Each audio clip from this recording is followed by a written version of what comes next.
خداوند یسوع المسیح کے القادر نام میں آپ سب کو سلام۔ اس شعر کے ساتھ میں اپنے کلمے کا اپنے واس کا آغاز کروں گا۔ بڑی توجہ سے آپ سنیں گے۔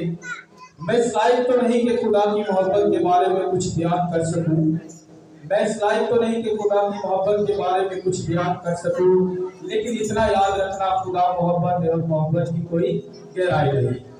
سو میرے عزیزوں، جس تلاوت کو ہم نے سنا ہے یہ تلاوت مقدس یوحنا کی انجیل میں سے ہے، اور یوحنا کی انجیل کا جو مطلب ہے خداوند یہوہ مہربان ہے۔ یہوہ کیا ہے؟ مہربان ہے۔ اور پھر اس انجیل کو عقاب سے تشبیہ دی جاتی ہے۔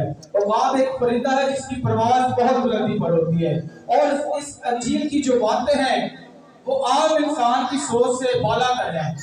تو اس انجیل کا جو ہے تشبیہات اسے عقاب سے جوڑا جاتا ہے، اور اسی طرح جو میرے عزیزوں یہ انجیل ہے بالخصوص یہودیوں اور غیر اقوام کے لیے لکھی گئی ہے۔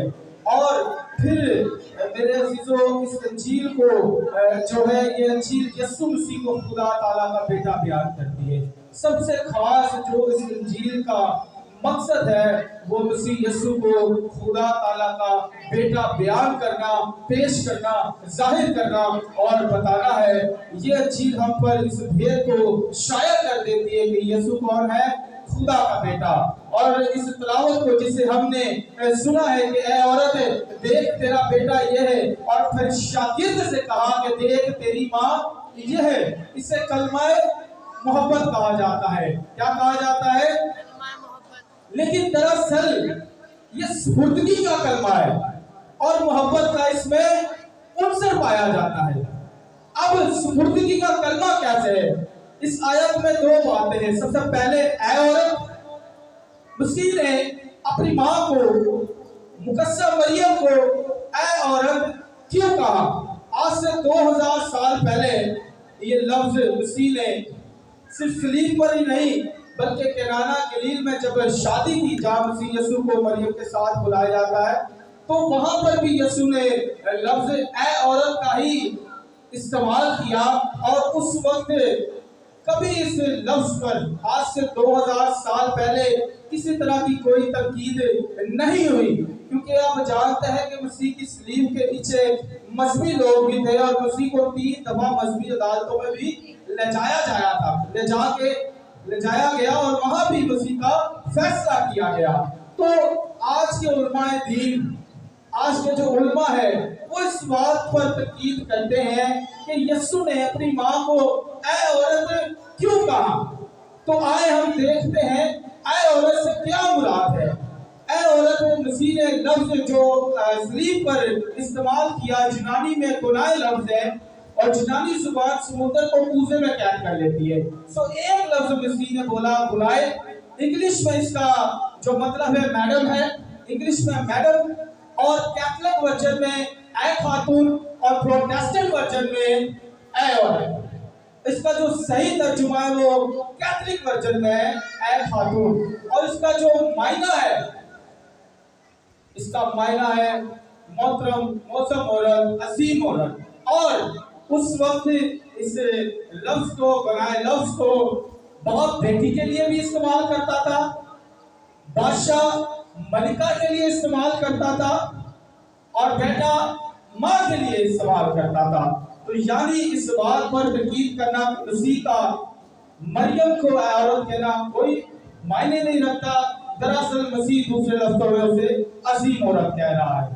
تو وہ ایک عظیم عورت ہے، یقیناً کیونکہ مسیح یسوع خدا تعالیٰ کا بیٹا اس میں سے دنیا میں آیا ہے۔